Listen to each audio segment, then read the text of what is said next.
There once was a little girl named Becky.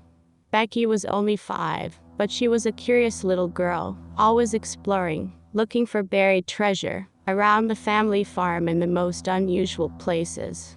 The washing machine, under the couch, between the mattress, and so many other sites she would search for her treasure, and whatever she would find, she put it in a little red lunch box she kept under her bed.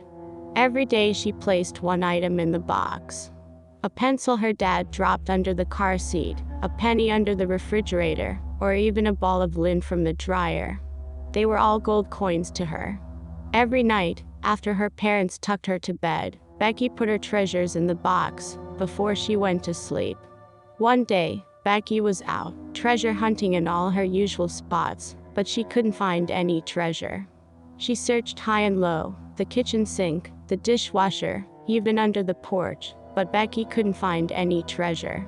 It was getting dark, and Becky became more upset by the second, her face red with frustration.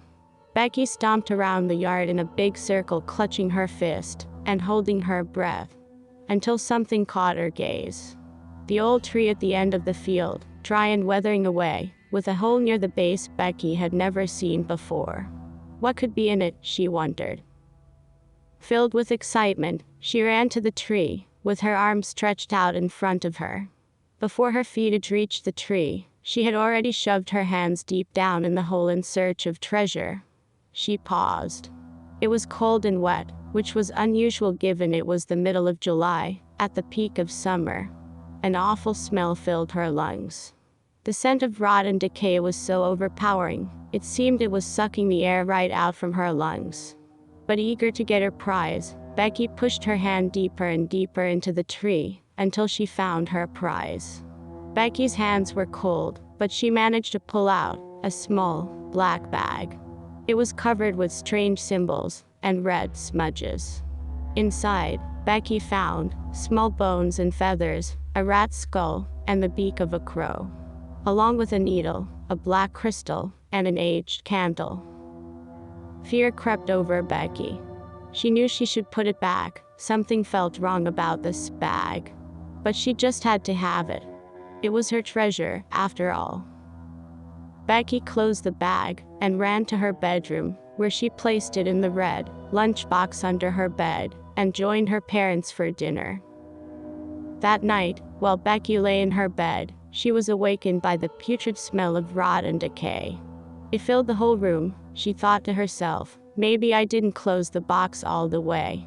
She leaned up to get out of bed. As her hand slid across the sheets, something small caught between her fingers. Startled, Becky picked it up and held it in front of her nightlight. A tooth, red and wet. Becky screamed. Her parents burst into the room with such force, Becky's nightlight came crashing to the floor. They turned on the light to see Becky's white silk sheets were covered in blood, with poor Becky sobbing uncontrollably. After a brief investigation, Becky's parents comforted her and explained every little girl loses her teeth as they grow up, and she shouldn't be scared. The tooth fairy will bring her a quarter before the night is over. Sure enough, when Becky awoke, she found not 1, but 4 quarters under her pillow. Becky was so excited about the new treasure, she had completely forgotten about the little black bag from the night before. The following night, the same thing happened almost exactly as the night before, and the night after that, and even the night after that. This seemingly endless cycle would have gone on forever if Becky's parents hadn't been alarmed when one morning, Becky ran down the stairs stammering with excitement. But not with a tooth, but 3 fingernails, wanting to know how many quarters these were worth. The room fell silent, but only for a moment. Becky's dad sprang into action. He grabbed Becky in a single swoop and raced to the hospital. Becky's heart was pounding fiercely as she found herself under fluorescent lights, while doctors sprinted all around her with papers and long coats. So fast she couldn't gaze at their faces. She felt smothered in a blur of white. While the doctors grabbed samples of every type of DNA they could find, her parents waited outside the hall, gazing through the glass with fear and frustration. But Becky's mind was not present. All she could think about was her treasure, and how the tooth fairy had cheated her, and not given her the quarters she so rightfully deserved. As the days went on, test after test, the doctors seemed to be guessing what could have caused Becky's condition. Words like ectodermal dysplasia and post-traumatic stress disorder appeared to be all they talked about. But these words meant nothing to Becky. She only understood what she felt, alone and cold. During her 5 days in quarantine, aside from the occasional blur of white, her time at the hospital seemed relatively uneventful.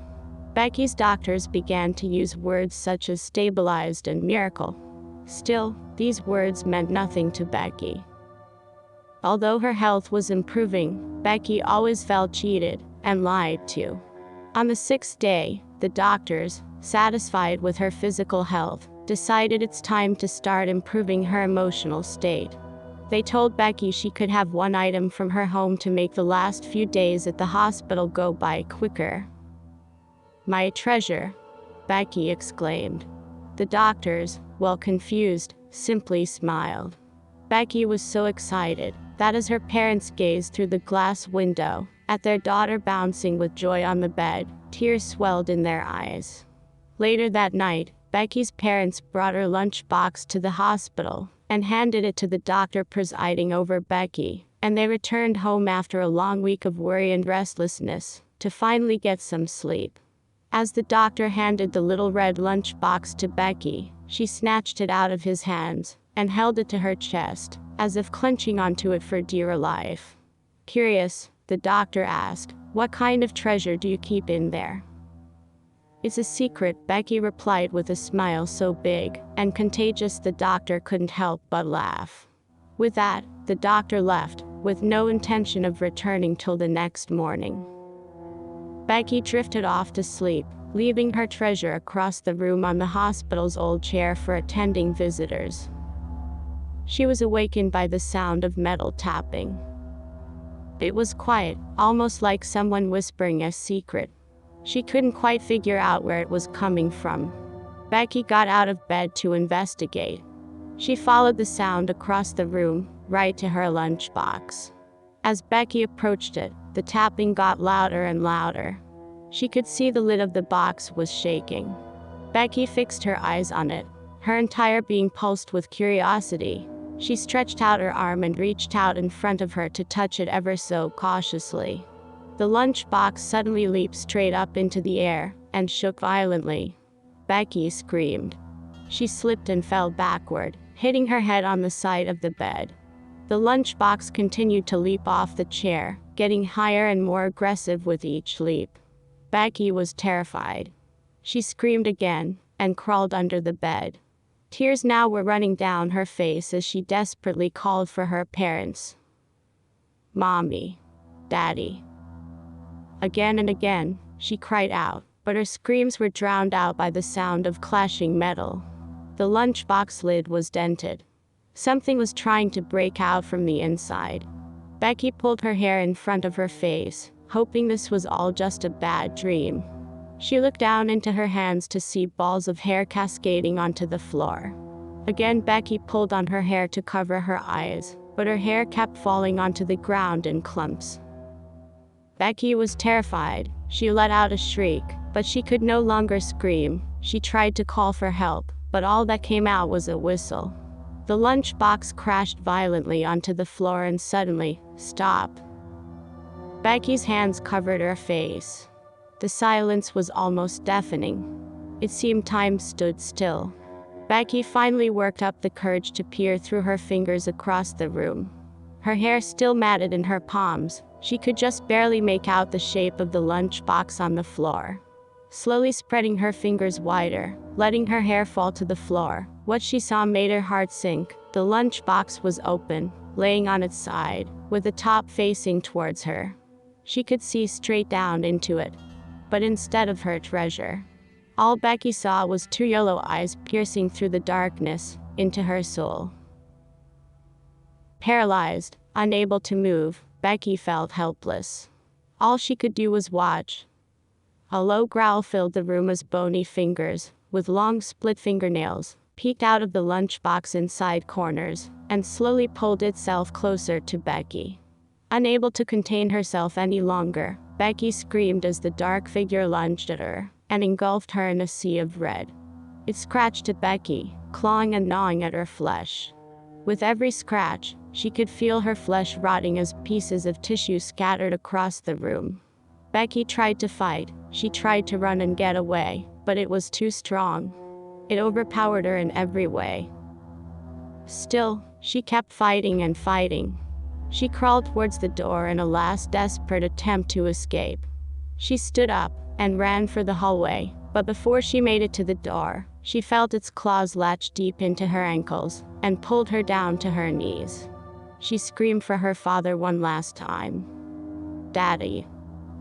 Her voice was drowned out by a sound that can only be described as a wild animal claiming victory over its kill. Becky was dragged into the darkness, where her fate was sealed.